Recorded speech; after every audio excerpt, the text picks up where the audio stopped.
하나님의 은혜를 감사합니다. 부족한 종을 단위에 세우셨사오니 능력의 장중에 붙드시고 하나님 은혜의 말씀을 전하는 도구로만 사용하옵소서. 감사하옵고 주님의 이름으로 기도 올렸나이다. 아멘. 할렐루야. 네. 볼륨 조금만 더 키워주실까 봐요. 히터를 켜서 제가 좀 크게 말을 하긴 할 텐데. 자, 앞에 뒤에 뻔하고 사랑합니다, 축복합니다 인사하시죠. 네.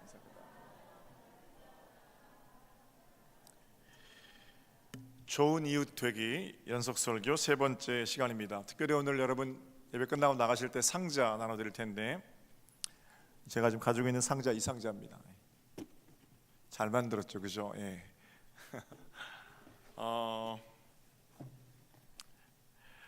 전부 가져가시면 좋겠어요. 가져가셔서 만들어 오시는데, 제가 이제 25일 날 이거 나눌 겁니다. 25일 날 나눌 때 본인이 가져오신 개수만큼 가져가실 수 있으세요. 그렇게 해야 될 것 같아요, 아무래도. 그래서 우리 영권사님이나 조남구 장로님 이렇게 직원들 많으신 분들은 직원 개수만큼 이 상자 가지고 성탄 선물하시면 될 것 같아요. 이웃들에게 사랑 나누는 거니까. 여기다 뭐 담으시는 거냐면 이웃에게 주고 싶은 거 담으시는 겁니다. 다 담아 오셔서 그게 꽤 많이 들어가요. 근데 먹는 거, 먹다 남은 거 이런 거 담으시면 안 되고, 내가 받아도 기분 좋을 만한 것들을. 저도 저희 식구 4식구인데 상자 10개 달라고 그랬어요. 10개 준비하려고. 시무장로님들 다 5개 이상씩 하시고, 권사님들 몇 개 이상 본인이 결단해서 하세요. 그래서 나누는 거니까 다 가지고 다음 주까지 가져다 주시면 다음 주에 우리 여성교회, 남성교회 청년들이 더 예쁘게 포장할 겁니다. 이렇게 잘 싸서. 그 선물이 그 사람한테 가는 건 아니에요. 그러면 상자가 지금 1,300개 정도 했는데 한 700개, 800개 상자가 다시 사무실로 들어오면 그 상자 가지고 다음 주에 하나씩 다 나눠드릴 거고, 25일 날 11시 예배 끝나고 가져가서 뜯어가지고 본인이 먹고 본인이 쓰는 거 아닙니다. 사랑의 선물, 여기다가 이제 우리 교회 카드, 성탄 카드 넣어서 서정교회 교우일동 행복의 시작 예수 그리스도 주님을 당신을 위해서 오셨습니다, 성탄 카드 집어넣어서 요거 선물하는 겁니다. 가까운 사람, 이웃, 직원, 예배에 안 나오시는 부모님 가져가서 선물하시는 거예요. 상자 꽤 잘 만들었습니다. 비싸지 않은 가격에 예쁘게 교회에서 포장은 할 겁니다. 그리고 여러분이 싸우신 선물 여기를 다 닫아오시면 안 돼요. 다 열어오셔야 저희가 조금 빈 공간에다가 풍성하게 사탕, 비스켓 이런 거 다 사가지고 집어넣을 거거든요. 교회에서 꽉 채워서 박스 테이핑해서, 그리고 이제 500개 선물 나눠지는 겁니다. 이 일에 동참해 주세요. 여러분, 이 일이 교회에서 하는 일인데 나는 그냥 귀찮으니까 헌금으로 하겠다, 그러셔도 되지만, 그것보다 더 좋은 거는 한 주간 박스를 채우면서 행복해하는 마음, 이걸 이제 먹을 사람들 또 착용할 사람들 기뻐할 수 있잖아요. 그러니까 그 기쁨으로 충만한 마음들이 하나님께서 우리에게 원하시는 마음이 아닐까, 그런 생각으로 진행합니다. 저 뒤에서 축도 끝나기 전에 장로들 다 나가셔서 박스 다 나눠주세요. 박스 가져가셔서 채워서 가져오시는 겁니다. 할렐루야. 네, 하나님께서 함께 하실 거예요. 25일 날 우리 때문에 서정리가 행복해지는 그런 복된 꿈을 좀 꾸어봅니다. 잠시 지난 2주간 말씀을 정리해 보면, 2주 전에 우리는 삭개오의 회심에 대해서 함께 이야기 나눴습니다. 삭개오는 왜 그랬을까요? 예수를 주인으로 모셔드림으로 온전한 변화가 시작된 거죠. 본래 이름 순수하다라는 이름의 의미를 예수님을 중심에 모셔드림으로 회복했습니다. 불의하게 벌어들인 재물이 아니라 예수님께서 그 인생의 주인이 되셨습니다. 그래서 주님 말씀에, 명령에 순종하게 된 거죠. 깨끗한 부자, 바늘길을 통과한 부자, 이런 얘기 드렸습니다. 우리가 벌어들인 재물이 도둑질한 거 아니죠. 열심히 일해서 벌어들인 겁니다. 그러나 하나님 앞에서는 이 재물이 깨끗한 겁니다. 이렇게 깨끗하다고 항변하는 것이 아니라 어떻게 이것을 나눌 것인가를 고민하는 그런 부자가 바늘길을 통과한 부자입니다. 성경은 깨끗한 부자에 대해서 얘기하지 않고 있고, 삭개오 같은 바늘길을 통과한 부자의 아주 엄숙한 그러나 부담스러운 명령을 저와 여러분에게 주고 있다는 사실입니다. 이게 첫 시간에 생각해 본 내용이에요. 지난주에는 선한 사마리아 사람의 비유를 통해서 어떻게 강도 만난 자를 도울 것인가, 어떻게 도와요? 첫 번째, 불쌍히 여겼다 그랬죠. 스플랑크 니조마이. 저희 집에 강아지가 한 마리 있는데 어젯밤에 날씨가 얼마나 춥습니까? 그래서 강아지를 들여놓고 자자 그래요. 바깥에 기르는 개인데 강아지는 아니고 큰 개입니다. 제가 어릴 때부터 아버지께 배운 것은 강아지의 자리는 집 안이 아니라 집 밖이라고 제가 배웠기 때문에 안 된다.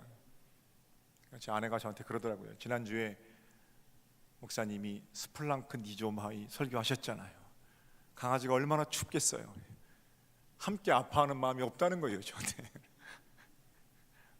사람을 향한 스플랑크 니조마이도 있지만 온갖 피조 세계를 향한 스플랑크 니조마이도 사실은 있는 거죠. 그런 차원에서 불쌍히 여기는 마음은 긍휼의 시작입니다. 그러나 거의 그치면 안 되지요. 가까이 가서 붓고 싸매고 짐승에 태워 여관으로 데리고 오는 구체적인 실천, 그 실천이 강도 만난 자 살린 거지, 불쌍히 여기는 마음이 강도 만난 자 살린 거 아니잖아요. 사랑의 실천, 비록 작은 거지만 실천을 통해서 하나님께서 하시겠다 하면 아멘 하고 순종하는 겁니다. 그걸로 무슨 도움이 되겠느냐 이러는 게 아니고 구체적인 실천이고, 그 실천마저 어떻게 해요? 지속적이어야 한다. 지속적인 실천은 내 수입에서 매달 일정 부분은 가난한 사람들에게 흘러 들어가야 합니다. 그게 기독교인입니다. 그거 없이 생색 내려고 마음이 찡할 때만 흉내만 내는 그런 것 가지고는 생명 안 흘러갑니다. 그런 차원에서 불쌍히 여기는 마음, 구체적인 실천, 그리고 지속적인 실천, 지난주에 어떻게 방법을 사마리아 사람의 비유를 통해서 함께 생각해 봤습니다. 오늘은 세 번째 시간인데 여러분 잘 아시는 내용입니다. 오병이어의 이야기입니다. 예수님 가시는 곳마다 수많은 무리들이 모여듭니다. 사람들은 예수님 말씀에 감동했습니다. 다른 선지자들과는 달리 예수님은 하늘에 대해서 말하는 것이 아니라 하늘이 직접 내려오셔서 말씀하시는 것 같았습니다. 예수님의 권세 있는 새 교훈을 듣기 위해서 수많은 사람들이 예수님 주변으로 모여들었습니다. 가끔은 병자들이 그 말씀 듣는 자리에서 고침 받기도 했습니다. 눈앞에서 중풍병자가 일어나기도 하고요, 풍랑 있는 바다 위에서 그 위를 예수님 걸어오시기도 했습니다. 유령인 줄 알았습니다. 그분과 함께 있는 동안 그분 주변에 모여든 사람들은 새로운 세상을 사는 것 같았습니다. 그날도 예수님은 나지막한 언덕 위로 올라가셨습니다. 마침 유대인의 최대 명절 유월절이었기 때문에 수많은 사람들이 예수님 주변에 권세 있는 새 교훈을 듣기 위해서 몰려들었습니다. 역시 예수님이셨습니다. 말씀을 듣는 동안 그들은 시간 가는 줄 몰랐습니다. 그런데 한 가지 문제가 발생하죠. 아무리 말씀이 재미있어도 사람은 때가 되면 먹어야 합니다. 배꼽 시계처럼 정확한 시계는 없어요. 눈치 없이 여기저기서 배꼽 시계가 울리기 시작합니다. 말씀을 듣느라고 때가 지나도 한참 지나서 사람들의 원성이 시작될 즈음입니다. 사실 교회도 사람들이 모여서 오랜 시간 함께 있으면 늘 식사 걱정 먼저 합니다. 아마 비슷한 걱정이 주최 측에선 들었던 것 같습니다. 주님께서 제자 중에서 똑똑하다고 하는 빌립과 이 문제를 의논하십니다. 5절을 보세요.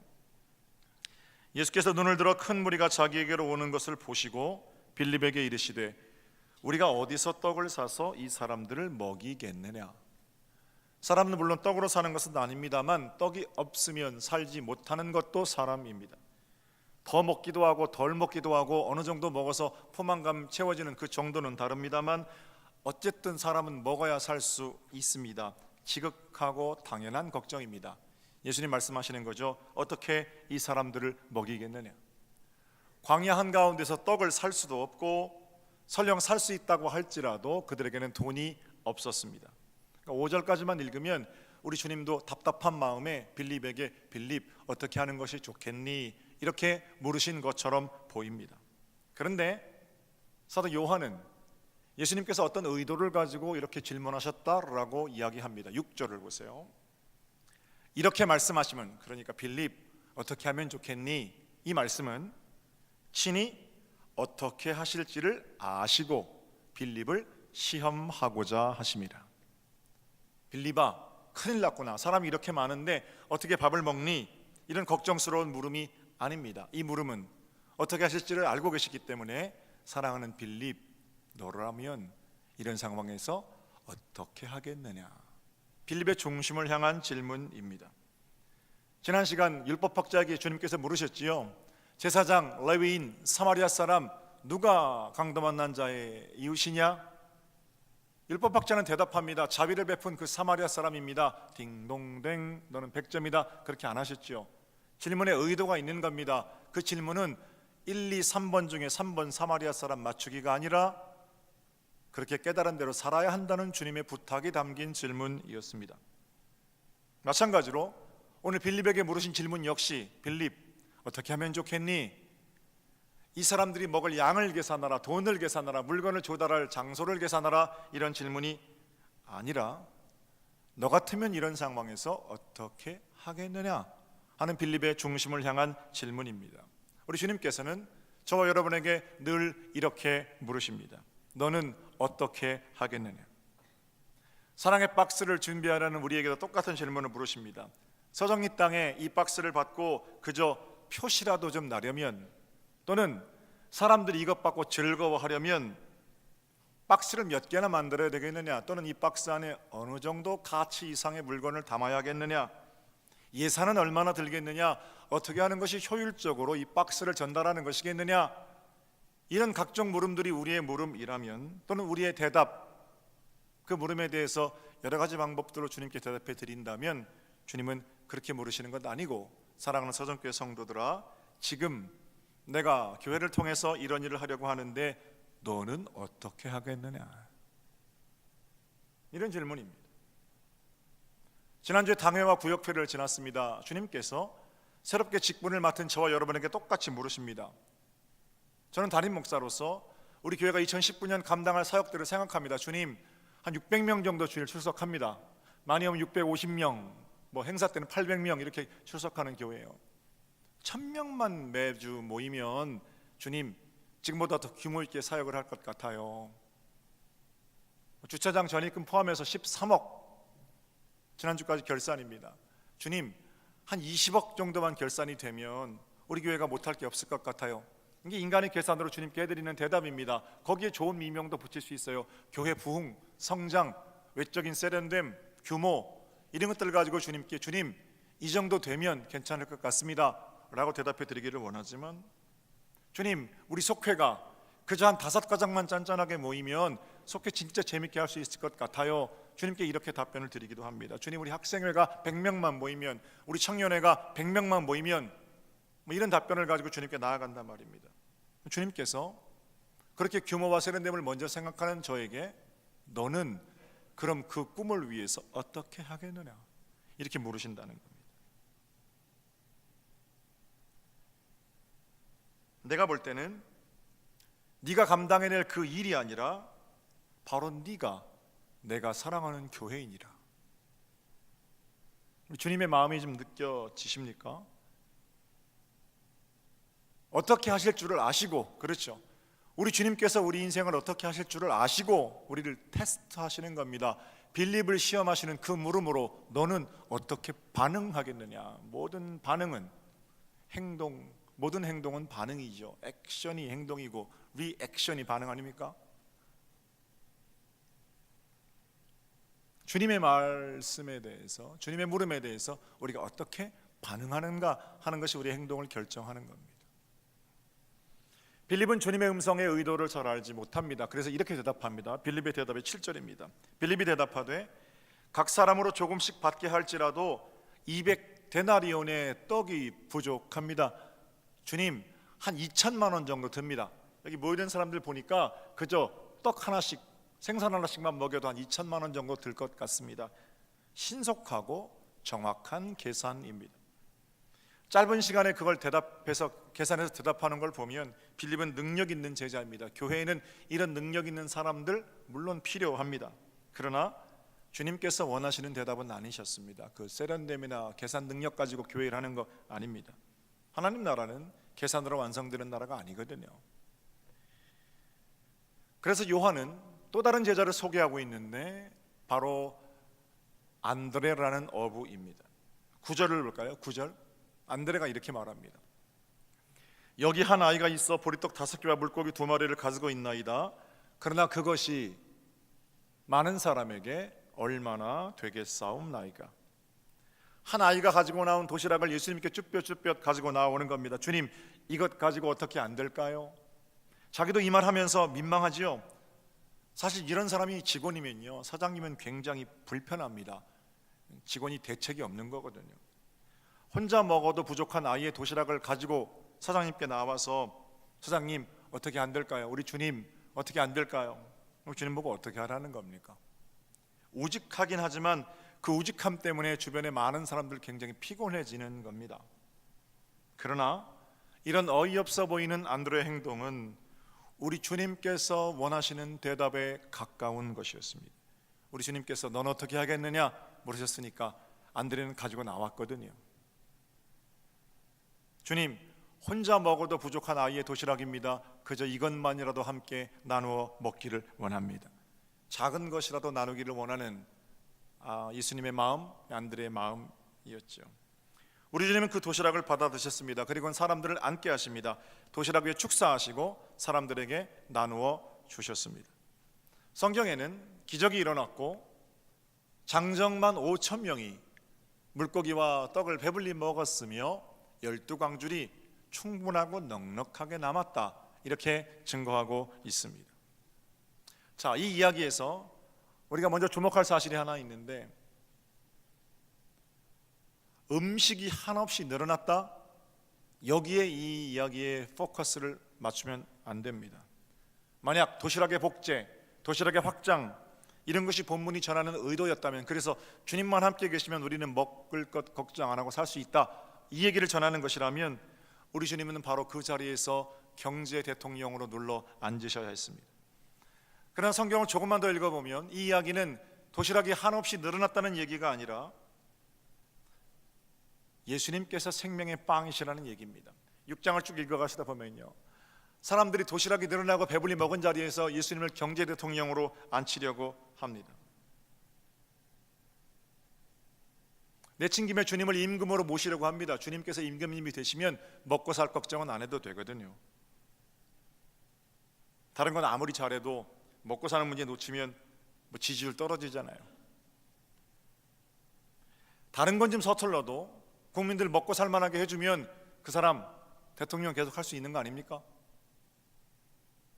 굉장히 고상한 것 같아도 사람들 먹고 사는 문제 그거 떼어놓고 생각할 수는 없는 거죠. 얼마 전에, 지난주에 미국의 조지 W 부시 대통령이 죽었죠, 그죠? 장례식. 그 이제 아버지 부시, 아들 부시 둘 다 대통령 했는데, 지금 돌아가신 분은 아버지 부시 대통령입니다. 감리교인이에요. 소련과의 냉전을 끝낸 인물입니다. 80년대 후반, 90년 초반 현실사회주의 소련이 붕괴될 때 단판을 지게 되는 거예요, 소련하고. 그래서 소련을 러시아로 만들어버린 인물이 조지 W 부시 아버지 대통령입니다. 그러니까 미소 간의 장기간 냉전 시대를 끝냈으니까 사람들이 얼마나 좋아했겠어요. 취임 초기에 지지율이 90%에 육박합니다. 그런가 하면 걸프전을 벌여서 완벽한 승리를 했는데 이제까지 미국 전쟁에서 그처럼 완벽한 승리는 없었다고 그래요. 그러니까 취임 초기에 이 조지 W 부시 아버지 대통령의 인기가 하늘을 찌를 듯 했죠. 우리나라 문 대통령님 남북 정상회담 할 때보다 더 높았습니다. 그런데 그 다음 선거에서 이 영속적인 정권을 잡을 것으로 알았던 조지 부시가 알칸사스 무명의 빌 클린턴에게 참패를 당하게 됩니다. 대통령 자리를 내주는 거예요. 여러 가지 이유가 있습니다만 민주당 선거 캠프의 한 그 선거 문구 때문에 그렇습니다. 뭐라고 선거 전략을 짜냈냐면 3가지를 짜냈는데 그 중에 한 가지가 영어로는 이런 겁니다. It's the economic stupid. 무슨 말이냐면 직역하면 그것은 경제입니다 바보, 이거거든요. 문제는 경제야 이 바보야, 이런 뜻이에요.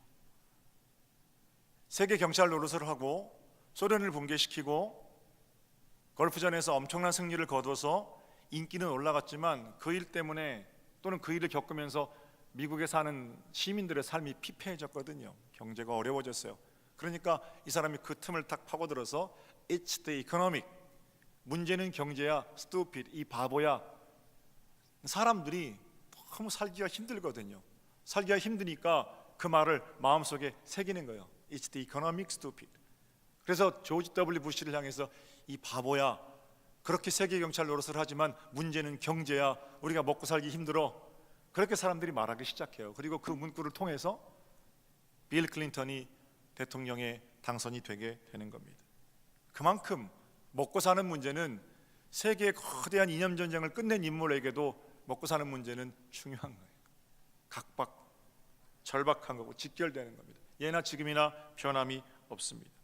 그래서 예수님께서 해결하신 떡의 문제, 예수님께서 해결하신 경제의 문제는 사실은 그렇게 가볍게 볼 게 아니거든요. 사람들이 예수님을 임금으로 삼으려는 것이 당연한 것으로 여겨진단 말입니다. 15절을 보세요. 우리 주님 어떻게 하셨는지. 15절.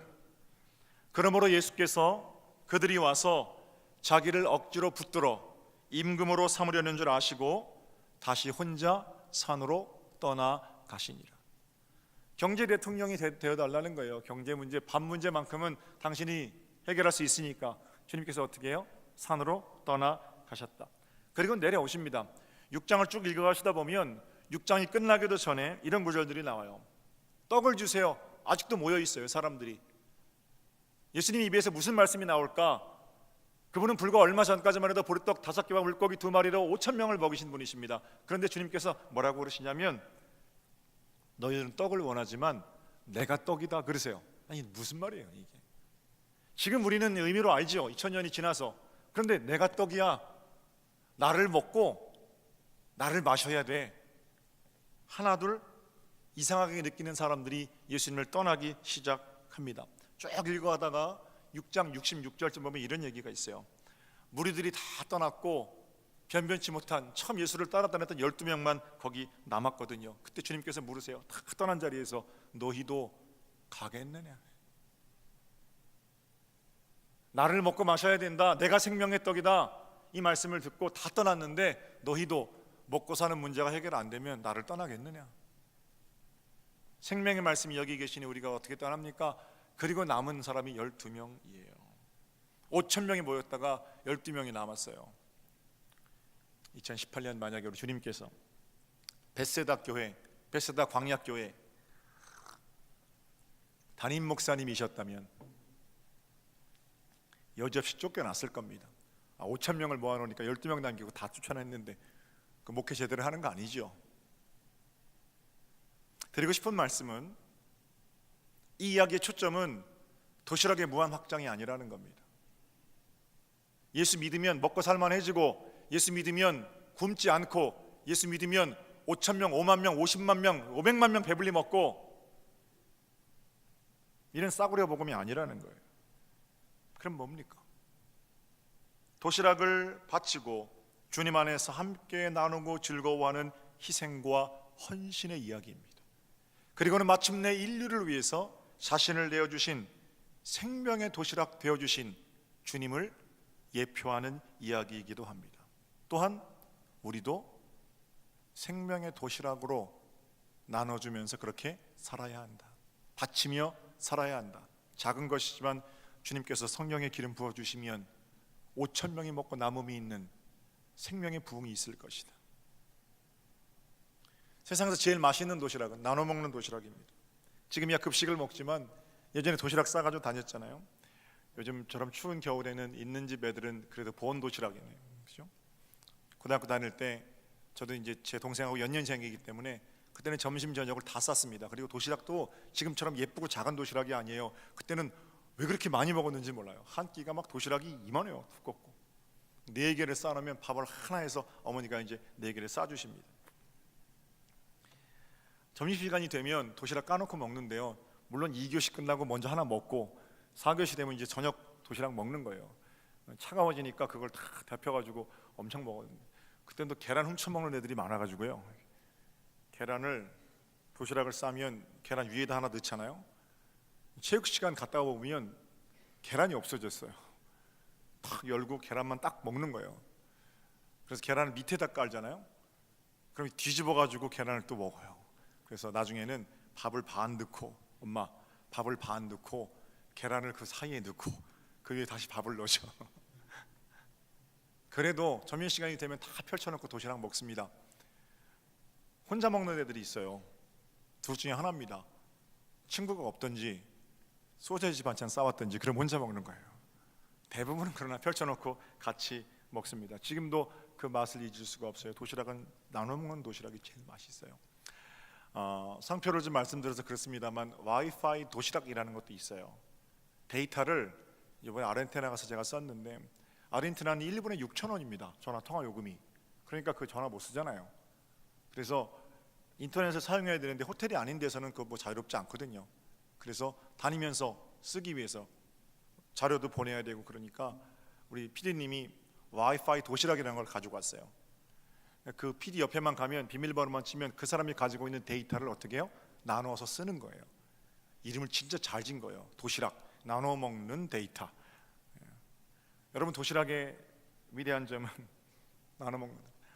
베세다 광야에서 아이가 내어놓고 안드레 손에 들려서 예수님께 가지고 나온 그 도시락, 어떻게 늘어났는지 그것 저는 잘 모릅니다.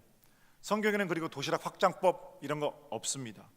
거기 주목해 읽어도 안 되고요. 그러나 아주 분명한 건 아이는 그 도시락을 나눠 먹기 위해서 내어놓았고, 안드레는 그 도시락을 예수님께로 가지고 나왔고, 그리고 예수님을 통해서 그 도시락은 모두가 먹을 양식이 되었다는 것입니다. 당회와 구역에서 사명을 맡으셨습니다. 여러분이 맡으신 사역 어떻게 감당해야 합니까? 작은 것이라고 꼭꼭 싸매어 두시겠습니까? 아닙니다. 주님께로 가지고 나오셔야 합니다. 주님, 저는 능력이 없습니다. 이거 혼자 먹기도 부족한 겁니다. 그러나 주님께서 붙들어 주시면 우리의 직분을 또는 우리의 어떤 몸을 5,000명이 먹고도 남는 위대한 하나님의 생명으로 나누어 주실 줄로 믿습니다. 이게 믿음이에요. 해보지도 않고 200데나리온의 떡을 걱정하는 빌립이 많아서는 교회가 교회될 수 없습니다. 자기 도시락을 가지고 나오는 아이가 있어야 하고요, 그 아이의 헌신을 어여삐 보는 안드레도 있어야 하고요. 그런 사람들이 많으면 많을수록 작은 헌신들이 모여서 세상을 변화시키는 위대한 하나님의 생명의 물결이 되는 겁니다. 모세가 그 지팡이를 하나님께 내어드렸을 때 볼품없는 지팡이가 하나님의 지팡이로 애굽 백성, 이스라엘 백성들을 애굽에서 이끌어낸 것처럼 내가 하는 게 아니고 나를 붙들고 계신 하나님이 하신다는 고백 가운데에서 주님께 내어드리고 함께 나누는 그런 삶이 그야말로 예수 그리스도 생명의 도시락 인생이고요, 그런 인생들을 통해서 하나님께서 당신의 일을 해가신다는 겁니다. 자, 시간이 갔지만 한 말씀만 더 드릴게요. 오병이어는 십자가 위에서 자신을 나눠주신 우리 주 예수 그리스도의 몸을 상징합니다. 성인 남성의 몸무게가 약 70kg 정도라고 한다면 그 안에 얼마만큼의 피가 들어있는지는 저는 알 수 없습니다. 정확하게 제가 데이터를 봐야 되겠습니다만 얼마나 들어있을까요? 어쨌든 몇 리터의 피가 들어있는지 모르지만 그 피가 보혈이 되었고 인류를 구원하는 생명의 피가 되었습니다. 십자가 위에 자신을 오병이어로 내어드린 예수 그리스도의 몸이 전 인류에게 나누어지는 생명의 양식이 되었다는 겁니다. 이 과정에서 우리가 내려놓아야 할 것은 교회가 더 부흥되어야 나눌 수 있다는 생각 내려놓아야 합니다. 부흥은 건강한 교회 사역의 결과이지 나눔의 전제 조건이 될 수 없습니다. 아직도 나눔을 물질 값, 박스 값, 물박스 개수 이런 걸로 계산하는 겁니다. 고등어가 한 2,000마리쯤 있으면 나는 나눌 수 있습니다. 1,000마리예요. 떡이 한 5,000마리, 5,000덩어리 정도 되면 나눌 겁니다. 못 나눕니다. 지금 나누지 못하면 그때도 나눌 수 없다라는 거예요. 한때 히딩크 감독에 의해서 유명해진 말이 있죠. 나는 아직도 배고프다. 그게 굉장히 사람들한테 유명해요. 왜 그게 유명한 겁니까? 한국 축구의 기적을 맛본 사람이 더 큰 기적을 맛보기 위해서 선한 데 욕심을 내면 그 말이 참 멋있는 겁니다. 그런데 아무데나 그거 적용하면 안 돼요. 고등어의 냉장고가 2,000마리나 돼서 썩어 나가는데 나는 아직도 배고프다. 이게 무슨 박수 받을 일입니까? 손가락질 받을 일이죠. 창고에서 음식들이 썩어 나가는데 나는 아직도 배고프다? 도대체 그 사람이 누가 하나님 나라에 합한 사람이라고 얘기합니까? 그건 말이 안 되는 거예요. 만족을 모르는 욕심의 항아리는 밑이 빠져 있습니다. 그리고 그 항아리 복음으로 메꾸지 않으면 천국은 없습니다. 지금 감사할 줄 모르면 평생 그렇게 원망하고 욕망에 붙들려 살다 죽는 겁니다. 그게 벌 받는 거예요. 정리를 좀 할까요? 성탄절 박스에 뭘 담으시겠습니까? 예수 그리스도 생명의 오병이어를 우리에게 주셨던 거 기억하면서 작지만 소중한 우리의 오병이어를 담아내는 그 마음으로부터 하나님 나라는 시작되지 않겠습니까? 나눠 먹는 도시락, 그 제일 맛있는 도시락입니다. 기도드리겠습니다.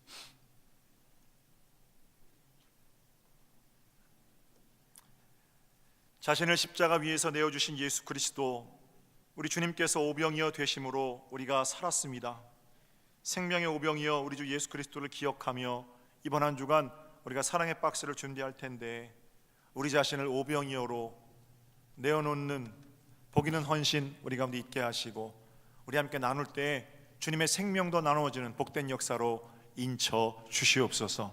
감사하옵고 주님의 이름으로 기도 올렸나이다. 아멘.